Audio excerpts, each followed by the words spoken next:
Hey guys, welcome to a festive episode of Unfollowing Mum. I mean, as festive as this topic can actually get, we are talking boundaries at Christmas, but is that a particularly festive topic? Let's just run with it. So, as I said, festive episode, we're jingling those bells and we are talking about boundaries at Christmas.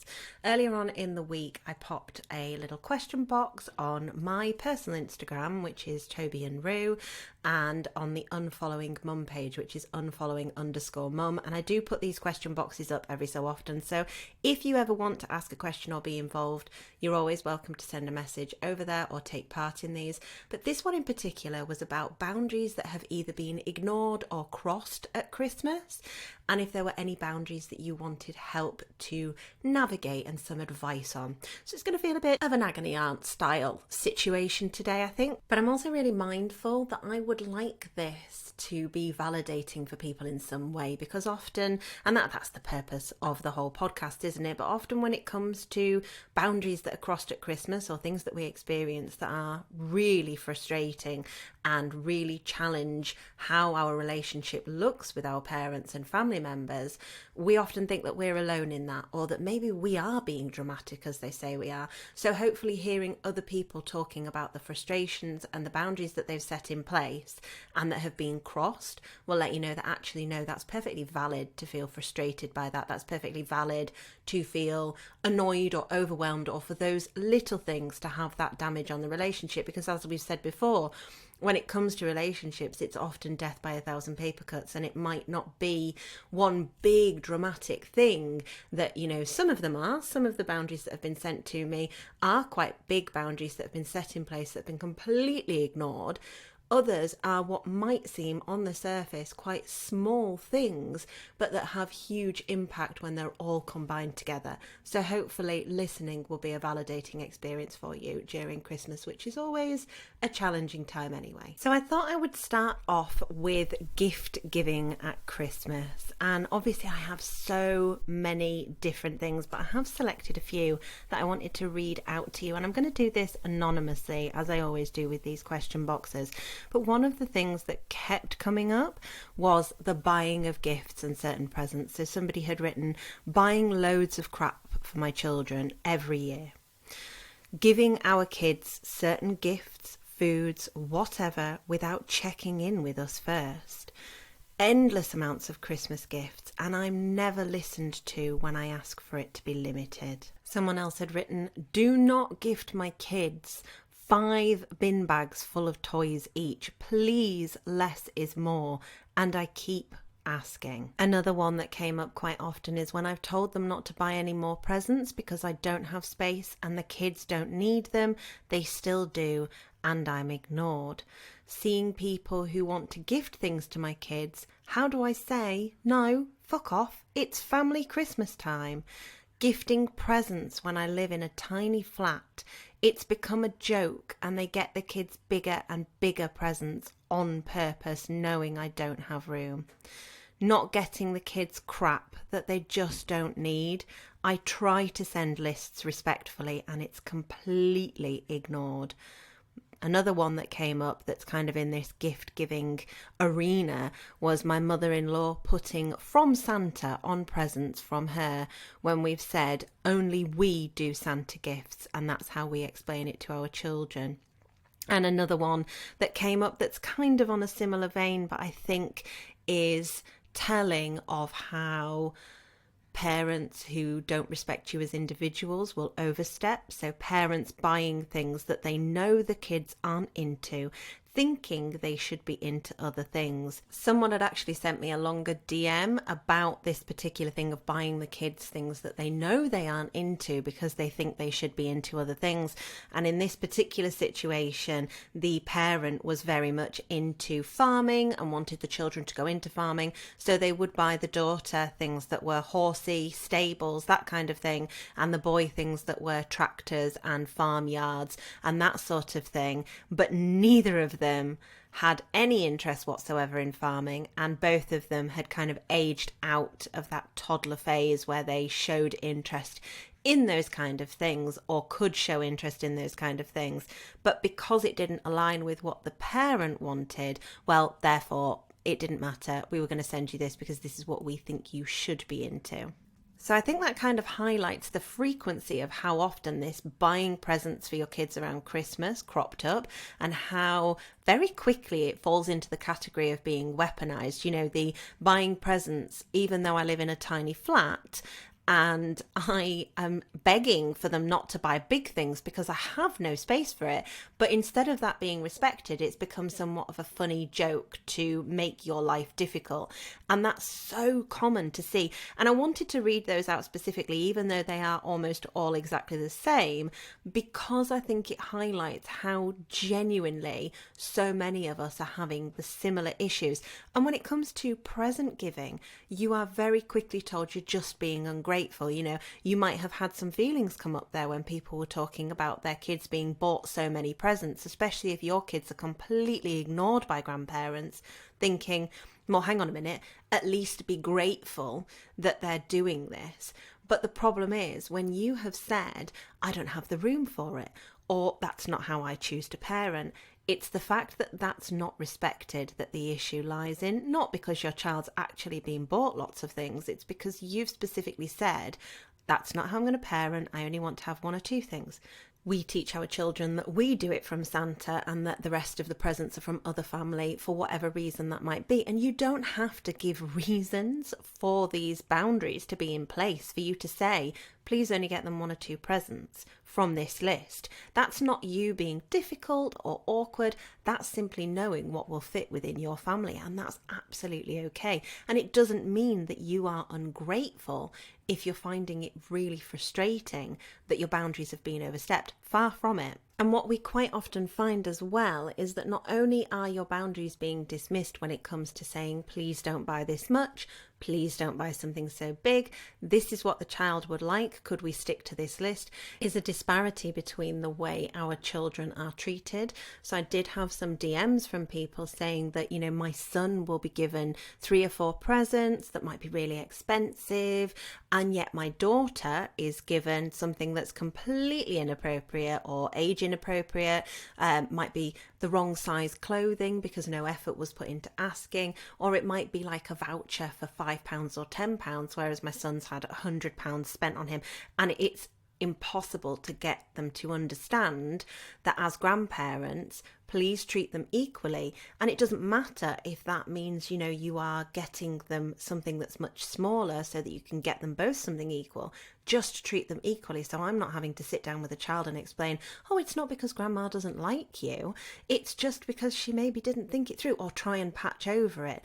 Outside of this question box, somebody actually left a comment on one of my videos about toxic parents, or grandparents as they are now, sending gifts to children and how truly bizarre they can be. And they'd said that their 7-year-old received a box of beer mats one Christmas from a no-contact grandparent, which just fulfilled the need for that grandparent to be able to turn around and say, oh yes, well, I do send gifts and they're not appreciated. And you think it's mind-blowing, and yet it's really common.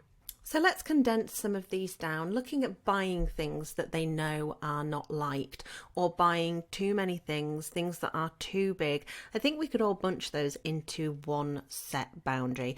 And when we set a boundary, it's really about how we feel and what works for us. It's not meant to be about controlling someone else's behaviour. All you are doing is setting out the parameters of what you will and won't tolerate for you. So in this particular instance, in the run-up to Christmas, I would be likely to say, hi, Mum, Dad, I've got a list here of things that my child would like and that I am happy for them to have throughout the Christmas. I'd really appreciate it if you stuck to this list. These are the things that I have room for in my home, and these are the things that fit with their interests. If you don't want to give them these, I understand and would prefer you gave them a voucher or put some cash in a card for them. However you want to look at that and navigate that situation so that you are offering an alternative. If you want to, you could simply say, here is a list, and if anything comes that is not from that, we will not be able to keep it. Now, that might sound really harsh to you, but I think what you've got to remember here is that when we're looking at this gift buying, especially when it comes to buying things that are maybe different for different kids, and you've got one having loads spent on them, one not having anything spent on them, or it's deliberately buying things that are so big that it doesn't even fit into your flat, and that is just seen as a funny joke, which in turn is upsetting for the child who maybe really wants to keep that item, but also is a reminder to you that your flat's not big enough, so you're kind of letting the side down there. If you had a bigger house, it's all done very subtly. We're not looking at a typical situation where grandma has just got a little bit overexcited, and yes, they've bought them a few things off the list. There's been some communication there, and then they've found a couple of other bits and thought, oh, they'll just really love them. That's not what you're looking at here. And if that is the scenario for you and you just find excessive gift giving really confronting, then that is something that's worthwhile having a conversation about. And that would look something along the lines of, in our family, we find excessive gift giving is not something that works for us. I find it really unnecessary, and I'm trying to set a foundation with my kids so that they don't grow up to think that that's something that we do. Just one gift is absolutely fine. And then challenging that if that is not something that is stuck to, if you feel really passionately about that. But it's about looking at whether or not this behaviour is done through kindness and excitement and wanting to do something positive for your child, or whether it's done in the terms of that buying things that they will not like or that are completely useless to them just to be able to say, I bought something for them, or buying things that they think they should be into. For example, I've seen people before say, oh, well, I refuse to buy anything for a computer system or like an Xbox, PlayStation, that kind of thing, because I don't agree with kids gaming. And it's like, that's cute, but that's not what this is about. This is about the child having a gift, and ultimately, as long as the parent is okay with them doing that kind of gaming, then that's okay. That's what the child has been told they can do. So when it comes to you giving a gift, it doesn't matter whether you like gaming or not, because the gift is not for you. And it's deciphering whether or not this is being done as something that is to be kind and is at the benefit of the child, or whether this is something that's being done in spite, because there is a huge difference, and one of those things absolutely doesn't have to be tolerated.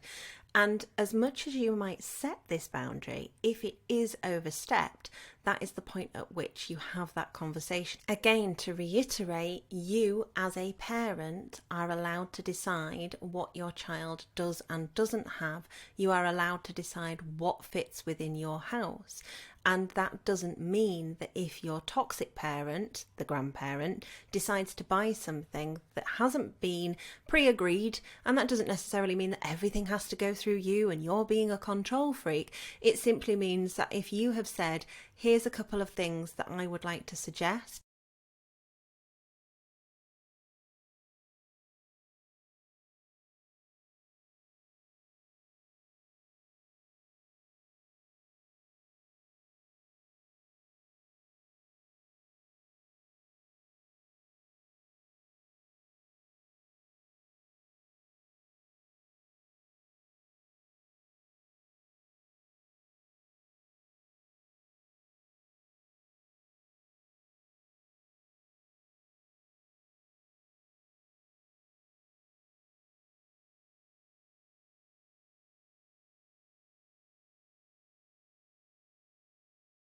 they're on the wish list. I've given you a few different things that fit into different price categories, so nobody can come back and turn around and say, well, what you sent was hundreds of pounds and I only had 20. No, we've given a few different suggestions, and some of you might be thinking to yourselves, yeah, well, that's all well and good saying it, but I've said this over and over again. I've sent lists and it's always disregarded regardless. That's kind of what I messaged you about. Well, then in that instance, that is for you to follow through and to challenge them, because that is within the realm of your control, to turn around and say, hey mum, dad, we agreed earlier on in the year that I was going to send you a list of things for the kids that would be ideal to choose from, and yet you've bought this which isn't on the list, and at the time I did say we wouldn't be able to keep it because it's too big, or because they've already got something similar, or because it doesn't meet the things that they perhaps like. Can I ask you why you've gone off that list? And that has been totally ignored, then you are entitled to turn around and say, hang on a minute, this is the conversation we had. I did say to you that we wouldn't be able to keep anything, and that's now the position that we're in. There are a few things that you could do in that particular moment if that boundary is overstepped. You could say to them, well, this will have to be kept at your house because we don't have room for it at home. That would be a great idea for them to keep some toys here. You could say, thank you, that's very kind, and then simply send it to charity. And if they question it, I did tell you that we wouldn't be able to keep it. Or you can challenge it there and then and say, hang on a minute, we agreed that these things off the list would be bought, and now you've bought all of these different things. I did express to you that we weren't going to be able to keep them. That's really frustrating. Can you let me know why you've done that? And move from there. It's up to you how much you feel confident to challenge it in the moment and whether or not you want to. What I would put to you is, if you have agreed to buy something and then there has been a last minute change, so your child's ended up going without and there is upset all round, then that's a really difficult situation to navigate, and something that I personally would call out and would question. And again, I would call out and question if someone was buying stuff that was way too big to fit in my house and they knew about it, because when we don't call these things out, we often do it under the, well, I'm just going to keep the peace ideal. But whose peace are you keeping? Because it's certainly not yours. And yes, your child might be a bit disappointed and upset if you are giving away something that they have been sent, or that you feel that is inappropriate for them or is perhaps too big. But is that something that's your responsibility? And the answer to that is no. I think it's important when we have toxic parents who overstep these boundaries to be mindful of having open, honest communication with our children. And there is nothing wrong with saying to a child, unfortunately, we can't keep this because it's too big. And I did say to grandma, nana, pops, granddad, whatever, that I did ask them not to buy anything really big this year. And unfortunately, they didn't listen. So we are going to have to give that away. A tough situation to navigate, absolutely. But something that you are responsible for fixing? No, you've set your boundary, it's been disrespected, and unfortunately your child might feel a bit disappointed if they're not able to keep something, or on the flip side, they might feel really disappointed if they're given something that they absolutely don't want, and they're looking at you going, well, why have they given me this? Again, that honesty and that congruence with them to say to them, well, unfortunately, I did send a list of things that they wanted, especially with older kids who recognise the difference between what they are given and what siblings are given. And just saying to them, I understand that it's really difficult and it is something that I've challenged your grandparent about. Unfortunately, this is where we're at. You are not responsible for the way in which your toxic parent treats your child or the way in which they gift, give, or any of these things. You're not responsible for their behaviour. You are responsible for the way in which you react to it. And if you have set that boundary, you are responsible for reiterating that or challenging that when it's overstepped. I have listened to this first part and thought, oh my goodness, like, is it really worth the drama? And that's okay if that was you and you listened to it and you thought, well, I just wouldn't say anything, I'd just get rid of it quietly and be a bit annoyed about it. That's okay. But for some people, especially going back to the example of someone saying it's become a family joke to buy things that are too big for the flat, that's done out of pure spite, and that has a huge impact. So if you had a takeaway from this first part of the episode that was, well, it's just not really that big a deal, that's absolutely fine, because for everybody, different things will have different impacts. But if you listened to this and you thought, yeah, actually, this causes so much friction in our home, it is worthwhile you reiterating that boundary and following through. Moving on. The next most common thing to come up was about telling family that they are either not welcome to come to you or that you don't want to visit them at Christmas. So I'm going to read you some of the examples that came through in the question box. Somebody wrote, my parents demand to see us all on Christmas Day, regardless of what we've got going on, and moaning if we don't agree. We had to ban all of our family on Christmas Eve and Day because our 4 kids were getting so overwhelmed and pretty much just ignored by people who said they wanted to spend time with them. Someone else said the fact that we have, in capitals, to share our time fairly on Christmas Day between my family and in-laws. Someone else said we have to do all the driving to see everyone, even though we have a 5-year-old. I'd like to have Christmas at my house rather than the expectation that I go there. Unannounced visits. I am no contact, but they still totally ignore the boundary and will turn up with gifts for my kids. Another one was, we wanted Christmas at home this year, but the compromise is us driving to see everyone in the morning so that we can have some kind of afternoon or evening at home. If it's not seen as fair to see equal parts of the family, we'll get comments from both sides. Someone said, everything has to match my parents' agenda and plans. There is not time for what I want or need. They arrange gatherings around my work schedule. Someone else said, how do I set a boundary? When we're free, my mother-in-law has ignored it and booked to stay. We just want to be alone. There's an expectation that I'll spend Christmas with family, even though I'm socially burnt out. Family inviting themselves to stay over, they don't live far, and then moaning about everything. Saying no to the in-laws and an extra visit before Christmas. Visiting and having people round who aren't kind just because it's Christmas. My boyfriend and I can't see both families, 2 sets of divorced parents, on the day. But how do we tell them?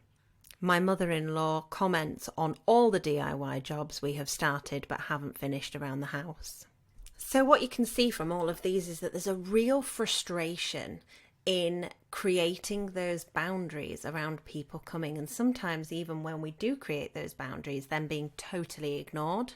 Personally, I think it's a little bit easier sometimes to set a boundary when you are expected to go to somebody's house, because you haven't got that worry that they are just going to turn up at yours, which, as you can see from some of the things that are sent, is really common for people to do, to just rock up on the day and be like, oh yeah, we knew you'd be in, so we just thought we'd tootle along. And it's like, no, that's not what we've said. I think when it comes to setting boundaries with parents, especially when you have, like somebody had said, 2 sets of divorced parents, it's a case of being really, really firm. And yes, that might mean that they moan at you. Yes, that might mean that they throw their toys out of the pram. And yes, that might mean that you are made to look like the bad guy. But you have to be secure enough in the knowledge that you absolutely are not, and that your boundary is valid. You don't owe anybody a visit on Christmas Day. And that might sound, as somebody says it, quite logical of, well, yeah, obviously, no, of course I don't owe anybody, but, I feel like I should. And it's okay to feel that way whilst not allowing that feeling to dictate what you do and how you spend your time, especially if it makes you miserable. And when we talk about setting those boundaries, quite often what's missed in that conversation is how important it is to get comfortable with letting people down, which is no mean feat when you have been raised as a people pleaser and you've always been the one who fixes things or who keeps everybody else happy at the sacrifice of yourself. But you have to get comfortable and be okay with saying to somebody, no. You have to be okay and comfortable with letting other people down, because sometimes it is not your responsibility to make them happy at the sacrifice of yourself. So when you have a parent who insists that you come to them on Christmas Day, or will bemoan the fact that you have visited another parent and they feel like it's unjust, it's unfair, it's okay for you to say to them, I hear how you feel about that, and I'm sorry that that has upset you, but this is the decision that I've made. And that's it. That's the simple as the boundary needs to be. It's okay that you're upset. That's not my responsibility. And yes, like I say, they may well throw their toys out the pram. But again, ask yourself, is that within the realm of your control or your responsibility? Because the answer is no. At some point, when it comes to navigating a relationship with a toxic parent or with toxic family members, you have to start to ask yourself, what matters more, my mental health or making them happy? It is okay, and it's absolutely not selfish for you to not want to have a Christmas day with all of the family, or for you to only want to quickly pop in and visit for an hour or two. I remember when our kids were quite little, we would often go up and visit Adam's parents, who are not toxic, we have a relatively good relationship with. And often I would say, I don't want to be there all day. Given the opportunity, I probably wouldn't leave the house at all on Christmas Day. I'm a real homebody on Christmas Day. But I do like going and visiting them and saying hi and seeing them. And I would get so much grief from my mum if we spent too long up there. Or I would get, oh, well, you clearly don't want to go, or it's disrupting the children. Why are you going? And it would always make me feel really torn and really pulled between keeping her happy and then feeling guilted because she was on her own. But those were her choices. And actually, when we went up there, we set another boundary by saying, especially when the kids were tiny, we're only staying for an hour, maybe 2 hours.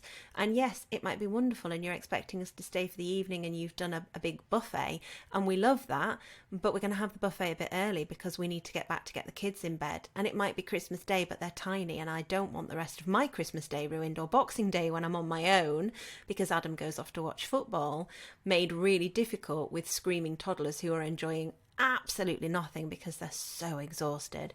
So this is our boundary. This is what we'll be doing. Was it always met with happiness? No, sir, it was not. It was not always met with happiness from either side.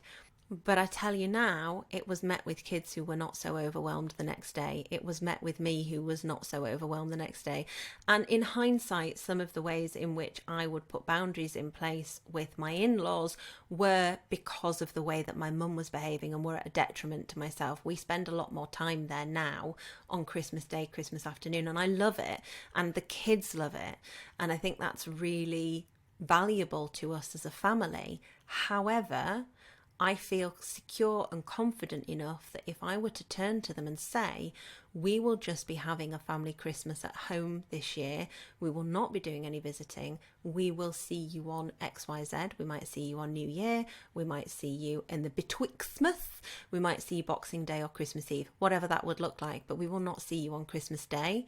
I know that would cause upset, and I would be okay with that, because if that's what I felt I needed for my family, I've made my peace with the fact that I'm allowed to set those boundaries as a 34-year-old woman. Jesus Christ. You know, someone told me not so long ago that I said something that I actually think sounded really profound, and I didn't realise I'd said it until they fed it back to me. But I said on a podcast episode or a video or something that having boundaries is a bit like flexing a muscle. The more you do it, the stronger it gets and the better you get at doing it. And yeah, absolutely, that's true. And it's no different at Christmas. It's finding that comfort in knowing that it's okay for you to let people down sometimes, and that that's not your responsibility. So when you have parents who are separated, if you don't want to visit any of them at Christmas, that's okay. And you can say that, and they can be angry with you, and they can send angry emails. They can tell you how disappointed they are. That's all a them problem. And I know in the moment it doesn't make it any less uncomfortable, and it doesn't make it any less hurtful.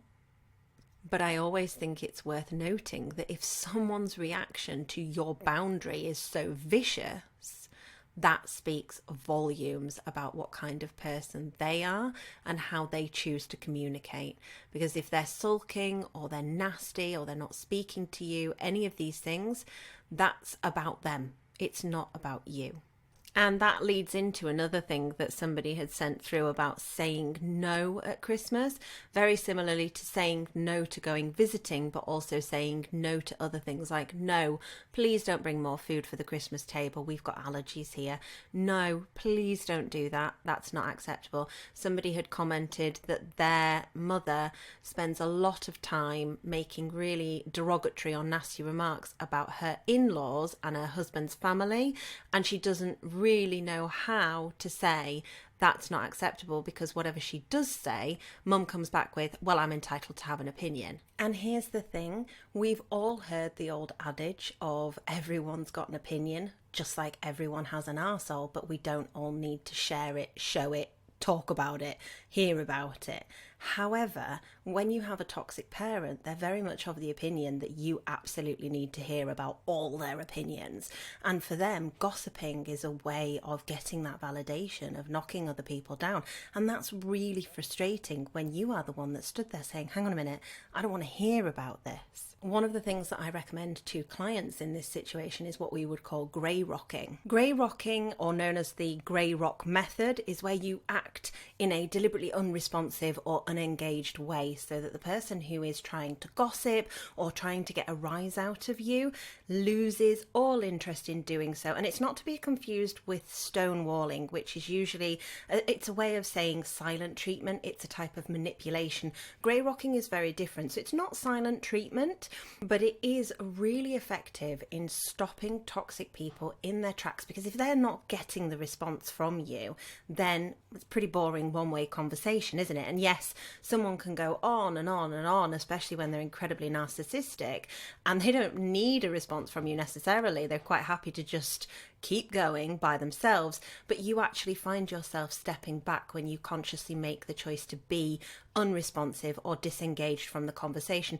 So to give you an example, following on from the message that I had in my question box, where the person had said that their mum was really nasty about her partner's family and that she kept making really nasty comments about them, and when challenged about it would just come back with, yeah, well, it's my opinion and I'm entitled to have an opinion. An example of using the grey rock method in this instance would be to forego the challenge because you've tried that and that's not necessarily working, but to just be non-responsive. So they might be saying something about their mother-in-law and what they've done, and you would let them talk without any response from you. If they ask a question, you answer in a really kind of non-committal way. So for example, if they say, do you notice that she does that a lot? You would say, no, not really, and kind of move on with the conversation. And where applicable, you would change the conversation to be something else.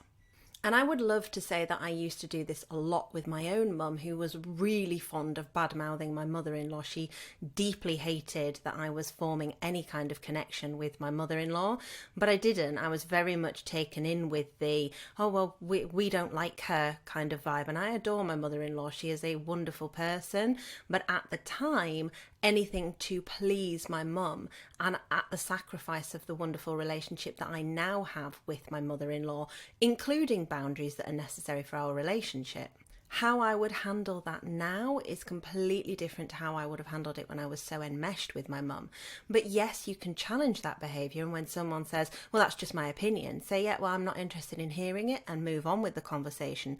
Or you can try using grey rock method, where you are unresponsive, non-committal, and move the conversation away, usually, as silly as it sounds, to something about them, because people who are incredibly narcissistic or abusive are very keen to talk about themselves, to talk about their achievements, the things that make them, think of a peacock that puffs up their feathers. If I'd have said to my mum, oh, how's this going? And it was something about her, she would have immediately switched the conversation and spent ages talking about her and her achievement. So navigating it in those ways, and you can look up the grey rock method to see different examples of that, can be really helpful when you have someone who is so insistent on bad-mouthing your loved ones and other things, and when challenged on it, just throws out the, yeah, well, I'm entitled to an opinion, because you can tell them until you're blue in the face that, like their arsehole, you don't want to see or hear about their opinion, but that will have no impact whatsoever when you are dealing with someone who is toxic, or they will immediately turn it into, you're the problem, you're making me sad, you're hurting me. Now, I think this next thing came up quite a few times, and I think it is really relevant for this time of year and for anyone who has a parent who has either is an alcoholic or has a complicated relationship with alcohol. I had quite a few messages, but just to read you two of them here. Someone had put, I struggle with how much my alcoholic mother drinks over the holidays and on Christmas Day around my children. And another one said, my parents are alcoholics and insist on pushing drink on everyone, even my teenagers, and one is only 13. Christmas and alcohol can be such a toxic thing, and culturally, if you're listening to this, depending on where you are, especially in the UK, there is a real culture around binge drinking and Christmas. You know, you see the adverts ramp up for different alcohols, always see special alcohols that are out there, and I have no problem with alcohol. Funnily enough, I am not a big drinker myself, and this is absolutely no shade to anyone who does like a glass of vino, because you do you. But for me, I find that the headache that it gives me is a bigger turn off than the chill that I get. However, there was a time when I was drinking quite heavily, or rather I was binge drinking. So I wouldn't drink through the week, or I wouldn't drink unless I was on a night out, but I would drink to the point where I was ill. And interestingly, now I reflect on it, there was times when I was 14, 15 where I would get in my mum's drinking cupboard, which was filled with all sorts of bizarre alcohols, like we're talking apricot brandies, you know, all the stuff that back in the 80s and 90s filled every cupboard, and probably fills a lot of cupboards now for drinking parties and cocktail parties and that kind of thing. But she had all sorts for making cocktails, but really didn't drink much herself. There was never any wine or anything in the house. It was always spirits. And I remember being blackout drunk on a number of occasions before I was out of my teen years. But what I want to impress upon you is that you are absolutely within your right, even if you come from a family of drinkers and you have always had a nice drink yourself at Christmas and it's not something that bothers you, to tell people that you are not comfortable with them drinking to excess around your children. You are entitled to tell people, I'm not comfortable with you drinking full stop around my children. Now, boundaries are not, as I said before, there to control other people's behaviour, but they are about what you will and won't tolerate. So you can't say to somebody, you can't drink at Christmas because I don't like you drinking around my children. But you can say to somebody, I'm just going to let you know, if there is any drinking, I'm going to take the kids home because I'm really not comfortable around them being around alcohol. And you're allowed to say to somebody that if there is any drinking, you will leave. If they are getting drunk, you will leave. You're not stopping them from making those choices, but you are saying, I don't feel comfortable, therefore this is what I will do if this is happening. You make your choice as to what you choose to do, but if that is what's happening, I'm going to have to leave and I'll take my kids because I'm not comfortable with them being around that kind of thing. When it comes to my parents are alcoholic and insist on pushing drink on everyone, even the teenagers, again, you are allowed to say, if you are drinking, that's fine. That's your business. I've got no problem with you drinking, but my children are not to be offered alcohol. If you do offer them alcohol, I will ask you to leave. Or if you don't want to ask them to leave, I will call you out on it and I will make sure that you know that that's not acceptable. And I think one of the things with boundaries is that we're so often told, oh, you're being a killjoy, you're being dramatic, you're being a spoilsport, you're being this, you're being that. You're not at all, and you're entitled, especially when it comes to these kind of things, to say, I'm not going to tolerate that around my children, or I will remove myself from my children, or I will ask you to leave if you're doing that repeatedly with my children. That's not you being a spoilsport, and unfortunately, yes, it does ruffle some feathers, but again, that is not something that you can control, because boundaries are not about controlling other people's behaviours or reactions to your boundaries, but they absolutely are about what you will and will not tolerate. And when it comes to alcohol around children, alcohol being pushed on children, or people being blind drunk around children, you are so within your rights to say that's not acceptable behaviour and to then follow through. And I think with older teens as well, there is some power in being able to kind of have that preemptive conversation. If your parents are alcoholics and you are going to visit them, there is nothing wrong, and it is not bad-mouthing to say to your children that their grandparents have a complicated relationship with alcohol, and that if they start drinking and it gets to the point where you feel uncomfortable, you will be leaving. If they start drinking at your house, or they bring alcohol when they've been asked not to, and they get drunk, they will be asked to leave. And again, as much as you go back to that idea of, I don't want to ruffle feathers on Christmas Day, I don't want to ruin it for everyone, what we have to ask ourselves is, when we're setting those boundaries in place where we feel that our children are in a position of threat, they might see something or hear something that we don't want them to hear. We might have past experiences ourselves of our parents becoming aggressive or verbally abusive when they are drunk. Is it you that's ruining it? Really think on it and sit with yourself on that one, because you're constantly given the message of you're spoiling things if you don't, quote unquote, keep the peace. But as I said before, are you keeping the peace, and whose peace? Because you're certainly not feeling any peace. Is your silence being complicit in their bad behaviour? And if you're not standing up for your boundaries, and you're not speaking up when you're put in a position where you are uncomfortable, despite the fact that that might cause an argument, despite the fact that that might mean that you leave early and everybody thinks you're a killjoy, or whatever the scenario might be, is that message of self-abandonment in order to keep the peace, or in order to avoid the conflict?